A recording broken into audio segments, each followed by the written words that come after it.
मागील भागात आपण पाहिलं, कार्तिक त्याला बराच वेळ शांत करत होता. दीक्षानं बेल वाजवली आणि काही मिनिटातच तिच्या आईनं दार उघडलं. दिशू, त्यांनी आनंदानं तिला मिठी मारली. त्यांचा आवाज ऐकून बाकी सगळे बाहेर आले. दीक्षा, तिच्या काकूनं पुढे होत तिला जवळ घेतलं.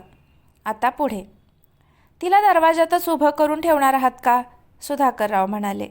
दिशू, ये बाळा आत, ते म्हणाले तशी दीक्षा आत गेली. बस बाळा, सायली जरा पाणी आण ग, तिची आई म्हणाली. हो आणते, तिची काकू आत गेली.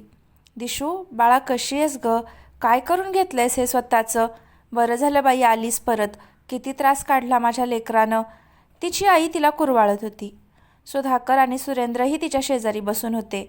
तिची फॅमिली जी तिच्यापासून दुरावली होती ती तिच्या येण्यानं खुशीत होती. दीक्षा, दर्शन घरात येत म्हणाला. त्यानं आनंदात तिला जवळ घेतलं. I am so happy. सगळ्यांचे आनंदी चेहरे पाहून काही क्षण का होईना दीक्षाच्या चेहऱ्यावर हसू होतं. चहा पाणी झाल्यावर दर्शननेच विषय काढला. बाबा, मी काय म्हणतो, रानडे काकांशी बोलून डिवोर्सची प्रोसेस सुरू करायला हवी आपल्याला. काय दीक्षा, बरोबर ना? दर्शन म्हणाला आणि दीक्षा यांत्रिकपणे मान हलवली. दादा, मी DK ग्रुप ऑफ इंडस्ट्रीजमधून रिझाईन करते, तिनं सांगितलं. बरंच आहे, तसंही तुला दुसरीकडे कुठेही चांगली नोकरी मिळेल. काही गरज नाही आहे त्या मूर्ख माणसासमोर जायची. हे बघ, जे काही कॉम्प्लिकेशन्स वगैरे असेल ना ते आपण भरू. तुला नोटीस पिरियड पण सर्व करायची गरज नाही आहे, समजलं ना? दर्शन म्हणाला. दीक्षानं मान डोलावली. जरा वेळ सगळ्यांशी बोलून दीक्षा तिच्या रूममध्ये आली. तिनं एकवार तिच्या रूमवर नजर फिरवली. एरवी तर तिची रूम म्हणजे तिच्यासाठी तिचा कम्फर्ट झोन होता, पण आज मात्र तिथली प्रत्येक गोष्ट तिला अनोळखी वाटायला लागली होती. कसली तरी बोचणी लागली होती मनाला. नक्की काय ते कळत नव्हतं, पण आता नाही विचार करायचा, हा तिचाच तर डिसिजन होता. सगळं काही मागे सोडायचं आणि पुढे निघून जायचं, स्वतःला समजावत होती ती. त्याच विचारात बेडवर पडून तिनं डोळे बंद केले. दक्षपासून दूर झाल्यावर खरं तर तिला आनंद व्हायला हवा होता, पण त्याऐवजी तिच्या मनात हुरहुर दाटून येत होती. घरचे सगळे तिला जपत होते, तिची काळजी घेत होते, पण तरी तिचं मन मात्र अस्वस्थ होतं. तो पूर्ण दिवस आणि रात्र ती तशीच तळमळत होती. तिच्या मनासारखं तर झालं होतं, मग ही उदासी, ही बेचैनी असण्याचं कारणच काय? दुसऱ्या दिवशी तिनं दक्षला तिचं रेझिग्नेशन पाठवलं. ते दक्ष मनातून हल्ला होता. त्यात तिनं कम्पन्सेशन भरायची तयारी दाखवली होती. याचा अर्थ तिला नोटीस पिरियडही सर्व करायचा नव्हता. निदान ती ऑफिसमध्ये तरी दिसेल या त्याच्या आशेवरही दीक्षानं पाणी फिरवलं होतं.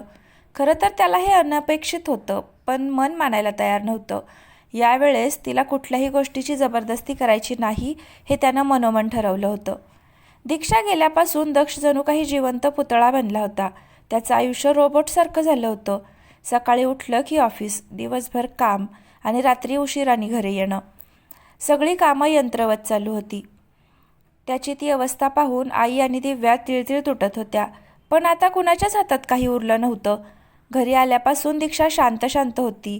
दर्शनसोबत वकिलांना भेटून तिनं डिवोर्स नोटीस पाठवायला सांगितली होती, पण तिच्या मनात नक्की काय चालू आहे हे कुणालाच कळत नव्हतं. ऑफिसचं काम आवरून दक्ष घरी निघून आला. रात्रीचे 12:30 वाजून गेले होते. त्यानं घरात पाऊल टाकलं. समोर पाहिलं तर अनुराधा अजूनही जाग्या होत्या. आई, तू अजून झोपली नाहीस? दक्ष सोफ्यावर बसत म्हणाला. नाही, तुझी वाट पाहत होते, त्या हताश चेहऱ्यानं म्हणाल्या. का, काय झालं? काही प्रॉब्लेम आहे का? दक्षने काळजीने विचारलं. दक्ष, ते अनुराधा अस्वस्थ झाल्या. त्यांनी त्याच्यासमोर एक एन्व्हलप ठेवलं. त्याने एन्व्हलप हातात घेतलं आणि ओपन केलं. त्यात नोटीस होती. नोटीस बघून त्याच्या डोळ्यात टचकन पाणी आलं. आता तर त्याच्या उरल्या सुरल्या आशाही संपुष्टात आल्या होत्या. दक्ष, मी काय म्हणते, तू एकदा दीक्षासोबत बोलून घे ना, नाहीतर मी बोलते. मला हे सहन होत नाहीये रे. रोज असं तुला तुटताना झुरताना पाहून मला काय वाटत असेल याचा विचारही करू शकत नाहीस तू. आणि दीक्षासुद्धा खुश नसेल बघ, तिला ओळखते मी, अनुराधा म्हणाल्या. आई, त्रास तर मलाही होतोय, पण आपल्या स्वार्थासाठी तिला या नात्यात बांधून ठेवणं मला योग्य वाटत नाही. आजपर्यंत खूप त्रास दिलाय मी तिला, पण आता नको ग. माझ्यापासून दूर राहून जर ती सुखी राहणार असेल तर माझी काहीच हरकत नाही आई. दक्ष हळवा होत म्हणाला. तो झपझप पावलं टाकत त्याच्या रूमकडे निघून गेला. रूममध्ये आल्या आल्या त्यानं स्वतःला बेडवर झोकून दिलं. आतापर्यंत अडवून ठेवलेले अश्रू बाहेर पडले. तो उशीर डोकं खुपसून हमसून हमसून रडायला लागला. I love you Dishu, I love you so much. कधी कळेल ग तुला हे? दक्ष स्वतःशीच बडबडत होता. 2 दिवसांनी दक्षने वकिलांथ्रू दीक्षाच्या नोटीसला रिप्लाय पाठवला. तो म्युच्युअल डिवोर्ससाठी तयार होता. नोटीसचा रिप्लाय पाहून दीक्षानं क्षणभर का होईना डोळे मिटून घेतले. तिची आई तिच्या शेजारीच बसली होती. त्यांनीही रिप्लाय वाचला. बरं झालं बाई, तो डिवोर्ससाठी तयार झाला. मला तर वाटलेलं अजून त्रास देतोय की काय. मग मात्र सोडलंच नसतं बघ त्याला, पोलिसातच दिलं असतं. आई सुस्कारा सोडत म्हणाल्या. आई, तू जितकं समजतेस तितकाही वाईट नाही आहे तो. दीक्षा थोडं रागात म्हणाली आणि आत उठून गेली. हिला काय झालं? अहो, अशी का वागतीये ही?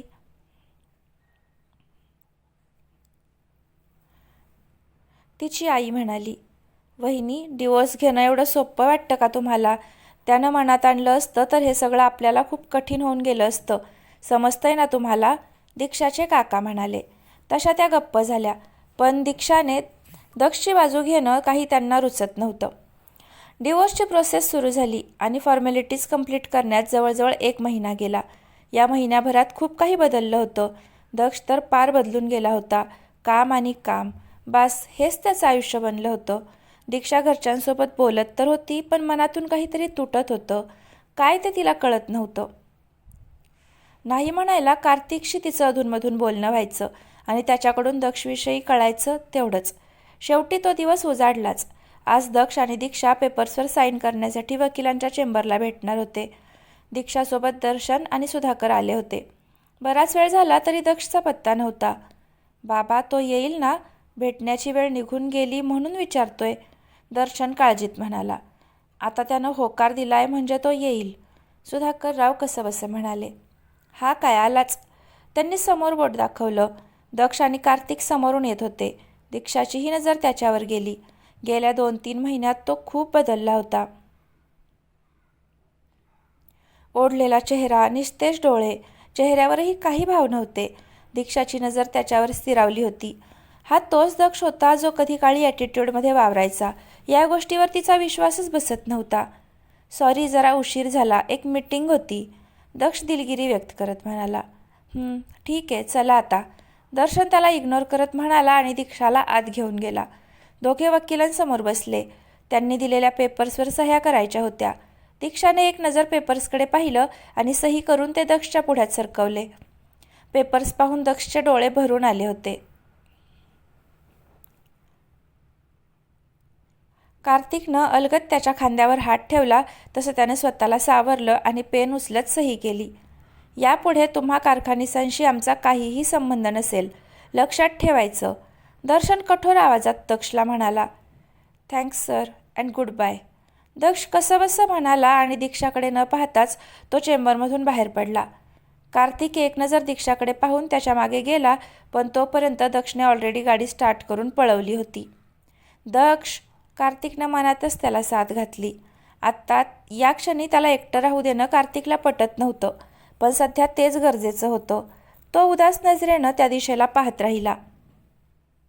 कार्तिक, दीक्षा त्याच्याशी बोलायला आली. दीक्षा, दर्शनचा करारी आवाज आला. घरी चल. तो ओढतच तिला त्याच्यासोबत घेऊन गेला. तिघे घरी आले तेव्हा दीक्षाचे काका काकू आणि आई त्यांची वाटच पाहत होते. बरं झालं बाई, इडापिडा टळली एकदाची. तिच्या आईनं तिला ओवाळून घरात घेतलं. घरचे सगळेच खुश होते, पण दीक्षा, ती मात्र आल्यापासून कुठंतरी हरवल्यासारखी बसली होती. मी आलेच, ती कशी बशी तिच्या रूममध्ये निघून गेली. अहो, तिची आई म्हणाली. होईल ती नॉर्मल, सुधाकरराव म्हणाले. दिवसांमागे दिवस जात होते. दीक्षा सावरायचा प्रयत्न करत होती. दक्ष तर कामात गुरफटला होता. बाकी कशातच त्याला रस राहिला नव्हता. काही दिवसातच कोर्टाकडून डिवोर्स मंजूर झाला आणि दीक्षा आणि दक्ष कायदेशीररित्या वेगळे झाले. दीक्षाच्या घरचे खुश होते. तिच्या आई आणि काकूने तर पुढचे प्लॅन्सही आखायला सुरुवात केली होती. सगळेजण हॉलमध्ये बसून चहा घेत होते. भाऊजी, मी काय म्हणते, आता तसंही दक्ष नावाची 7.5 दीक्षाच्या आयुष्यातून दूर झालीच आहे. तर काय हरकत आहे तिनं पुढे जायला? चांगली स्थळं बघायला लागूया आता. पोरीचं भलं तरी होईल ना. उगाच फार उशीर नको करायला, नाही का ओ सुलू वहिनी? दीक्षाच्या काकूनं विषय काढला. बरोबर आहे तुझं शैला, मलाही तसंच वाटते बघ. लग्न झालं तर निदान दिशू या सगळ्यातून लवकर तरी बाहेर पडेल, दीक्षाची आई म्हणाली. तर काय, मी आजच बोलते माझ्या बहिणीशी. तिच्या ओळखीत चांगले मॅरेज ब्युरो आहेत, नाव नोंदवून टाकूया दीक्षाचं. पुढे जाऊन परत डिवोर्सी म्हटल्यावर प्रॉब्लेम येतातच की. आत्ताच सुरुवात केलेली बरी, सायली म्हणाल्या. नुकत्याच रूममधून आलेल्या दीक्षाच्या कानावर त्यांचं बोलणं पडलं आणि ती त्यांच्यासमोर येऊन उभी राहिली. आई, काकू, मला बोलायचं आहे तुमच्याशी, ती शांतपणे म्हणाली. तसे सगळेच जण तिच्याकडे पाहायला लागले. काय झालं दिशू, काही प्रॉब्लेम? तो दक्ष परत काही त्रास तर देत नाही ना? दर्शनने विचारलं. प्रत्येक वेळेस लक्षला मध्ये आणायलाच हवंय का दादा? त्याशिवाय दुसरं काही बोलण्यासारखं नाही आहे, दीक्षा जराशी वैतागत म्हणाली. तसं नाही दिशू, बरं बोल, काय झालंय? दर्शन शांतपणे म्हणाला. आई, काकू, मी तुमचं बोलणं ऐकलंय, पण आत्ता मला लग्न वगैरे या सगळ्या भानगडीत पडायचं नाही आहे. सो हा नाद तुम्ही सोडून द्या. ज्यावेळेस माझी मानसिक तयारी होईल मी स्वतः सांगेन तुम्हाला. आता तो विषय नाही आहे. मी इकडे आल्यावर बऱ्याच ठिकाणी जॉबसाठी अप्लाय केलं होतं. महिन्याभरापूर्वी मी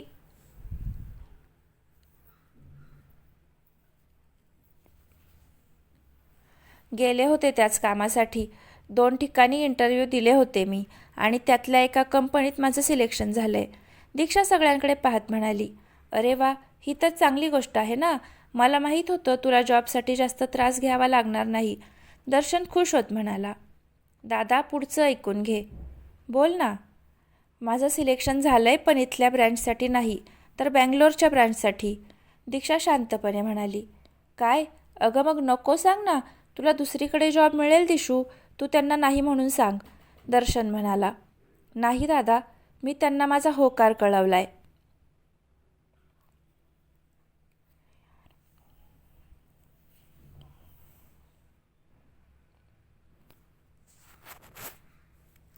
काय? अगं पण का? निदान आमच्याशी एकदा बोलायचंच तरी. हे बघ, तुला असं वाटत असेल की दक्ष तुला इथं सुखानं राहू देणार नाही, तर आम्ही हे होऊ देणार नाही दिशू, सुधाकरराव म्हणाले. 1 मिनिट बाबा, मी कधी असं म्हणाले? मुळात दक्षचा इकडे संबंधच काय? त्याला त्रास द्यायचा असता तर तो आत्तापर्यंत थांबून राहिला असता का? त्यानं डिवोर्स दिला असता का? मी त्याला व्यवस्थित ओळखते बाबा. मला इथे राहायचंच नाही आहे. माझा निर्णय झाला आहे. 2 दिवसांनी माझी फ्लाईट आहे. मी बँगलोरला जाणार आहे, दीक्षा म्हणाली आणि आत निघून गेली. अहो, काय हे असं कसं? सुलभा म्हणाल्या. तिचा निर्णय झालाय, जाऊ देत तिला, सुधाकरराव म्हणाले. पण सुलभा, सध्या काही दिवस शांतच राहणं योग्य राहील. जरा सगळं निवळू देत, मग तिला परत बोलावून घेऊ, सुधाकरराव म्हणाले. दीक्षा तिच्या रूममध्ये निघून आली. तिनं निर्णय घेतला होता. तिला या सगळ्यापासून लांब जायचं होतं. या सगळ्याला जितका कुसूरवार दक्ष होता, तितकेच तिचे घरचेही होते. तेव्हा जर त्यांनी दीक्षावर विश्वास ठेवला असता तर हे लग्न झालंच नसतं. जसा दक्षचा तिच्याबद्दल गैरसमज झाला होता, तसाच गैरसमज तिच्या घरच्यांनी करून घेतला होता. त्यांनी एक क्षण जरी तिच्यावर विश्वास दाखवला असता तर पुढच्या बऱ्याच गोष्टी घडल्या नसत्या. दीक्षानं सुस्कारा सोडला आणि बॅग पॅक करायला घेतली. दुसऱ्या दिवशी संध्याकाळी दीक्षा गार्डनमध्ये थांबून कुणाची तरी वाट पाहत होती. समोरून 2 व्यक्ती येताना दिसल्या, तसं तिच्या चेहऱ्यावर हसू पसरलं. आई, दिव्या, तिच्या तोंडून अस्पष्ट उच्चार आले. वहिनी, दिव्यानं धावत येऊन दीक्षाला मिठी मारली. आज 3-4 महिन्यांनी ती तिच्या लाडक्या वहिनीला भेटत होती. दिव्या, मला दीक्षा म्हण, दीक्षा कसंनुसं हसत म्हणाली. मला नाही माहीत तुझं आणि दादाचं नातं काय आहे ते, पण माझ्यासाठी तूच माझी वहिनी होतीस, आहेस आणि कायम राहशील, दिव्या दीक्षाला बिलगत म्हणाली. कशी आहेस बाळ? आईंनी डोळ्यात पाणी आणून विचारलं. मी ठीक आहे आई, तुम्ही कशा आहात? दिव्या, आईंची काळजी घेतेस ना? दीक्षालाही भरून आलं होतं. हो वहिनी. काय झालं दीक्षा, आज तू इकडे बाहेर भेटायला बोलावलेस, सगळं ठीक आहे ना? अनुराधांनी विचारलं. आई, मी जॉबसाठी बँगलोरला जातीये, जाता जाता तुम्हाला भेटायचं होतं म्हणून. वहिनी, नको ना जाऊस तू. हे बघ, मी असं म्हणणार नाही की तू आणि दादा परत, पण इथून तरी जाऊ नकोस ग, दिव्या काकुळतीला येत म्हणाली. दिव्या, अगं मी इथून गेले तरी तुमच्याशी नेहमीसारखं बोलेन ना राणी. मुंबईत कधी आले तर तुम्हा दोघींना नक्की भेटेन, जशी आज भेटले. प्लीज असं नको करू, दीक्षा तिला समजावत म्हणाली. कितीची फ्लाईट आहे? आईंनी विचारलं. दुपारी 4:30ची, दीक्षा म्हणाली. काळजी घे स्वतःची, काही वाटलं तर हक्काने आम्हाला फोन कर. बोलताना अनुराधांचे डोळे भरून आले. दीक्षाही थोडी हळवी झाली होती. जरा वेळ बोलून त्या दोघी घरी निघून गेल्या. रात्री 11:30च्या दरम्यान दक्ष घरी आला. खरं तर त्याला घरी यायची इच्छाच नसायची, पण आई आणि दिव्यासाठी तो घरी यायचा. तो रूममध्ये येऊन फ्रेश होऊन बाल्कनीत उभा राहिला. इतक्यात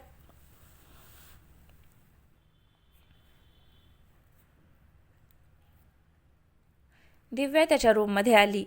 दादा, दिव्यानं त्याला हाक मारली. दिव्या, ये ना, तो म्हणाला. दिव्या त्याच्या शेजारी उभी राहिली. दादा, आज आम्ही दीक्षा वहिनीला भेटायला गेलो होतो, दिव्या म्हणाली.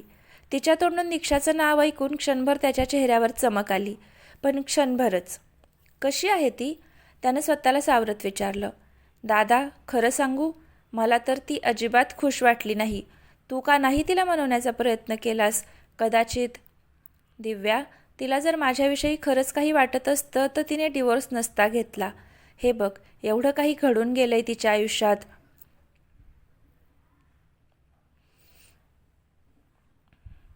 तिला सावरायला वेळ तर लागेलच ना.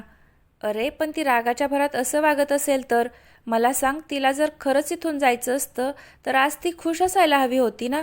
तिच्या चेहऱ्यावर मला उदासी व्यतिरिक्त काहीच दिसत नव्हतं. दादा, कदाचित तसं असेलही दिव्या. तिच्या मनात माझ्याविषयी किती राग आहे हे माहिती आहे मला, पण तिला असं जबरदस्ती कुठल्याही नात्यात अडकवून ठेवणं कितपत योग्य आहे तूच सांग मला. मला तिला अजून त्रास द्यायचा नाही आहे. नॉट एनीमोर दिव्या. पुढे जाऊन जर तिला कधी माझ्याविषयी काही वाटलं तर मी आहेच ना इकडे. मी कायम तिची वाट पाहीन. तिच्यावर खूप प्रेम आहे माझं दिव्या, खूप जास्त. माझ्यासाठी ती इथेच आहे, अगदी शेवटपर्यंत. तिची जागा कुणीच घेऊ शकत नाही, कधीच नाही. दक्ष हळवा होत म्हणाला. नकळत त्याच्या डोळ्यातून अश्रू गळले. दादा, दिव्यानं त्याच्या खांद्यावर हात ठेवला. आय एम ओके, पण प्लीज दीक्षाला काहीही बोलणार नाही आहेस तू. तिला तिच्या मर्जीप्रमाणे जगू द्या, दक्ष म्हणाला. दादा, ती उद्या दुपारच्या फ्लाईटनं बँगलोरला जाणार आहे जॉबसाठी. माहिती आहे मला, दक्ष चेहरा वळवत म्हणाला. तरीही तू. दिव्या, खूप उशीर झालाय, झोप आता तू, दक्ष म्हणाला. त्याला काही बोलायचं नाही हे तिच्या लक्षात आलं तशी दिव्या रूममधून बाहेर निघून गेली. दक्ष बराच वेळ बाल्कनीत बसून होता. नजरेसमोर फक्त दीक्षा आणि दीक्षाच होती. त्याने त्याचा मोबाईल अनलॉक केला. त्याच्या स्क्रीनवर त्याचा आणि दीक्षाचा फोटो होता. त्याने त्या फोटोवर ओठ टेकवले आणि मोबाईल छातीशी कवटाळला. सकाळी उठून दीक्षानं उरलेल्या सामानाची आवरावर केली. अधेमध्ये तिची आई तिला सूचना देत होती. दीक्षा फक्त हूं हूं करतच होती. दुपारी आईनं तिच्या पसंतीचं जेवण बनवलं होतं. जेवण वगैरे आवरून दीक्षा एअरपोर्टवर निघाली. तिचे आई बाबा आणि दर्शन तिला सोडायला एअरपोर्टवर आले होते. गाडीत दीक्षा शांत शांतच होती.